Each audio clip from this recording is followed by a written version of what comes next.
So greetings from Pennsylvania once again, folks, on a cold December day. It's December 2nd. It's actually our first day of filming here in December for this season. And it feels like it too, about in the 30s. But anyway, recently, because I'm doing my series on the French and Indian War / Pontiac's War, and recently I got an email from somebody mentioning the Mickley family massacre. They asked me if I had done a video on it, and I had not, so I looked into it. It's related to another video we did on what was called the Stenton Massacre. This happened during Pontiac's War in the fall of 1763. Because if you remember our history, Pontiac's War followed directly right after the French and Indian War, and in some ways it's kind of a part of it. But we're here, all the traffic you're hearing is from Route 145. We're here in near Copley, Whitehall area, here in Lehigh County. Let me show you around. Yeah, there's 145. This is St. John's UCC Church, sometimes known as Mickley's Church, is the family name. This area is also referred to as Egypt. It's kind of interesting. We're looking for some graves. I'm hoping they're over here in this smaller, older cemetery, part of the cemetery. Maybe if we have to, we'll go over there, I guess. There's a much larger one over there. But the folks we're looking for are supposed to be buried in here, and there's supposed to be a monument for them here too. I'll tell you their story as well. But like I said, I'm hoping the ones I'm looking for are over here in this part of the cemetery. We're looking for John Jacob Mickley. That's the father. He was born in Germany. I might be looking off my notes here a little bit sometimes. Born in Germany, but he came over here in 1733. In about 1745, he settled in this area known as Egypt. But he married what's her name? He married Elizabeth. They had 4 sons and 3 daughters. Some of them, which unfortunately died during the massacre. Let's have a look around. We gotta find these tombstones or these markers. She said hopefully over here. But there's a red light. I guess I could drive over there. Anyway, just pretty busy here. But these over here just kind of had that older look. So I figured if he is buried here, this is where it would be. I read that he was buried initially somewhere else, but from what I read, they moved his remains here at one point. There's supposed to be some kind of a monument too for the children. Let's look at some of the dates, because these are older, all in German. Because these are not old enough here. These are dates in the 1800s, so we need stuff that's even older actually. Yeah, this is 1800s too. We need like 1700s age. Man, let's head up this way.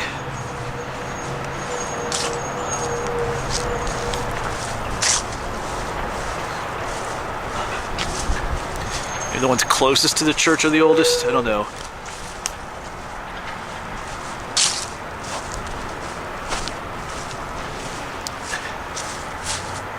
Sarah Newhart. These are 1800s too. Got a Jacob Shearer. Still 1800s. Right next to the church right now.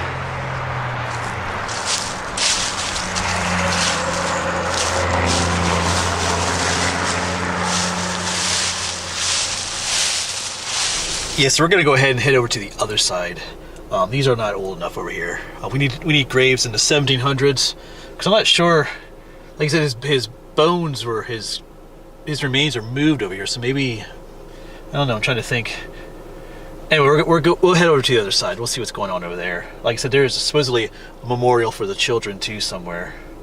It might be over there. I just thought it would be over here closer to the church. Usually, the graves that are closest to the church are the oldest ones, but maybe there are some older ones over there, because there's not even any Revolutionary War.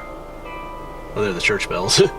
There's not even any Revolutionary War veterans over here, some Civil War veterans, so we need some older stuff. But maybe this church isn't that old, but I didn't see anything for him or that memorial I'm looking for over here. So let's go. It's a little bit quiet over there too, so let's quit yapping and see what's over there. I gotta find a nice place to tell you the story too. It's not a nice story, but we'll find a quieter spot to tell it. Well, maybe I'll let you listen to the church bells for a little bit there.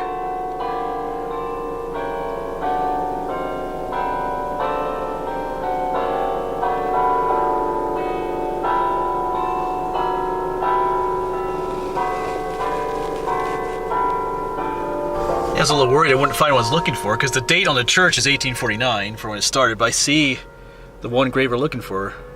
The newer one right there, Jean-Jacques Mickley. That's the more French version of his name. they translate it when it came over to John James Mickley. We'll take a look at that. But so that's where that is. But I know there's somewhere around here too. There'll be a monument for the children. Maybe that's right there too. But let's check that out first. So those church bells are pretty loud, but we'll try to film anyway. I think they need to tune it up. Alright, but lots of Mickleys here. I guess that's how you say it. Here's a Jacob Mickley fought in the War of 1812. Jacob Mickley, his wife, 1700s. So there are some older ones over here. Ephraim. They have some interesting Civil War history too, though. We'll talk about that in a moment, but here's the one we're looking for. Jean-Jacques Mickley sailed from Rotterdam on the ship Hope, May 4th of 1733. Arrived in Philadelphia, 1733. Yeah. Oh yeah, his dad was pastor of the Huguenot Church of well, I can't pronounce that, in the Palatinate.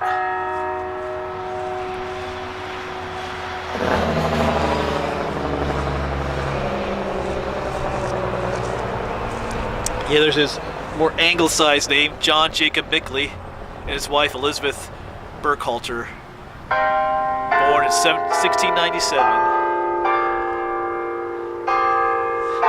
Thank you. And it says, in memory of their children, 3 sons who served during the Revolutionary War.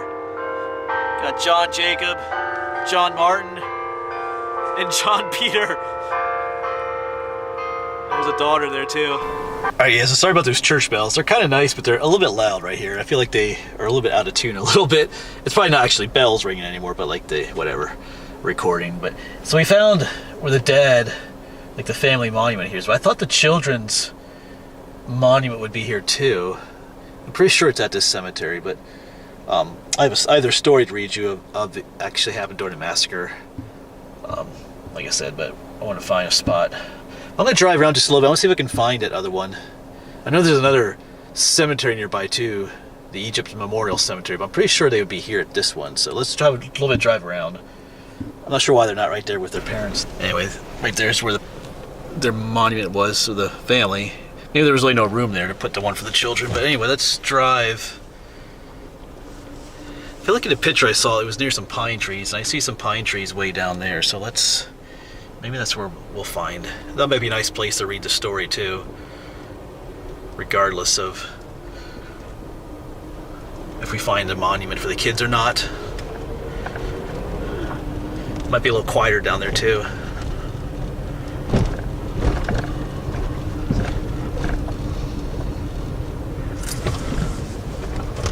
Well, I'm back at the main family marker here. Those three sons I mentioned earlier, we might look at them again. I'm not sure how well you could hear me with the church bells going. Like, they're kind of nice, but a little bit too close to the church. They were instrumental during the Revolutionary War.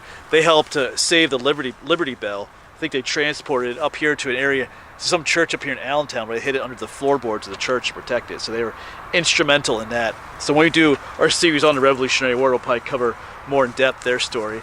I think that was these brothers down here. Yeah, but once again, these are their names: John Jacob, John Martin, John Peter, and a daughter, Magdalena. What did I say earlier? 4 sons and 2 daughters, I think they had. But these are the ones that survived. There was a Henry and a Barbara that didn't make it. They're the ones that we'll read about here in a moment. But yeah. Once again, I'm not sure where the other marker is. I know I saw a picture of it, but I get the feeling it's not here. But let's read their story and what happened to these children. So I think this spot here will be a good place to read you the story. I'll read it right next to the parents, the family's monument. Get my reading glasses on. So I found this story online about the children, Henry and Barbara. So as with all these French and Indian War massacre stories, this one's, it's not all that pleasant, but it tells you their story and what happened to them in this area. So at the farm of John Jacob Mickley, this is called about the Indians that were invading the area. We'll do a refresher on that in a little bit, why they were here. They encountered 3 of his children, John Jacob Mickley, 2 boys and a girl, in a field under a chestnut tree gathering chestnuts. The children's ages were Peter, 11, Henry, 9, and Barbara, 7. who on seeing the Indians began to run away. The little girl was overtaken not far from the tree by an Indian who knocked her down with a tomahawk. Henry had reached the fence, and while in the act of climbing it, an Indian threw a tomahawk at his back, which it is supposed instantly killed him. Both of these children were scalped. The little girl, in an insensible state, lived until the following morning. Peter, having reached the woods, hid himself between two large trees which were standing near together and surrounded by brushwood. He remained quietly concealed there, not daring to move for fear of being discovered, until he was sure that the Indians had left. However, he was not long confined there, for when he heard the screams of the Schneider family, which is their family involved in the massacre, he knew that the Indians were at that place, their place, and that his way was clear. He escaped unhurt and ran with all his might to his brother, John Jacob Mickley, which I think is the one right here, one of the other sons, to whom he communicated the melancholy intelligence. From this time, Peter lived a number of years with his brother, John Jacob, after he settled in Bucks County, where he died later on. One of his daughters stated the fact that the Mickley family owned, at that time, a very large, ferocious dog, which had a particular antipathy towards Indians, and it was believed by the family that it was owing to the dog that the Indians did not make an attack on their house, and thus the destruction of their lives was prevented. Yeah, it mentions the Stentons a little bit here too. We did our video on them. Yep. Yeah, so this is most likely the Peter that was in the story, the brother that survived the attack. John Peter, and that's probably the brother he ran to, John Jacob. Because John Jacob has the same name as his dad, John Jacob, so which is common. So yeah, but his brother Henry and then his sister Barbara did not survive. But you know, it's a typical story of these attacks. We've done a number of videos on these massacres. They're all very similar. Of course, if you remember, Pontiac's War followed right after the French and Indian War. When the French and Indian War ended, there was a treaty, but the Indians were not really satisfied with the results of it, and I forget the guy. It was an English officer who kind of came up with the terms of the treaty, and he was warned that it wasn't going to work. He should probably be a little bit more, so we say, nicer to the Native Americans on the terms, but he went against that, and it was pretty harsh. And he was warned what happened, and what happened did. The Indians rebelled again, and it was called Pontiac's War, or Pontiac's Rebellion, and that went on from 1763 to 1764. And of course, this area of Pennsylvania experienced quite a number of Indian raids during the French and Indian War, 1755 to 1757. But by 1758, there was the Treaty of Easton, which kind of ended those raids. And this area all along the Blue Mountain, remember, I can't see the Blue Mountain from here. Remember, that was kind of the boundary line between settlers and Indian country, but the raids kind of stopped. But then when Pontiac's Rebellion happened in the fall of 1763, those raids picked up again. That's what this one was. Because like I said, we did a video earlier on the Stenton Massacre, which was, I think, on the other side of the Lehigh River from here. But those all kind of happened on the same day, roughly. So just a little more history. There's a little family massacre in this area. Kind of interesting. Like I said, a viewer sent me this message, so I thought I'd look it up, and I thought, we can do a video on that. So. But there you go, one last look at the family monument. Once again, just not really sure where the other one was with the children. I figured, like, why wouldn't it be right here with the others here? But anyway, who knows? Maybe it's just right around the corner somewhere. I'm not seeing it, but I think that'll be it for this video then, folks. It's cold out here. I'm gonna get back in the Jeep. I'm actually gonna head on my way to pick up a Christmas tree to take home today, I think, on this cold, chilly day.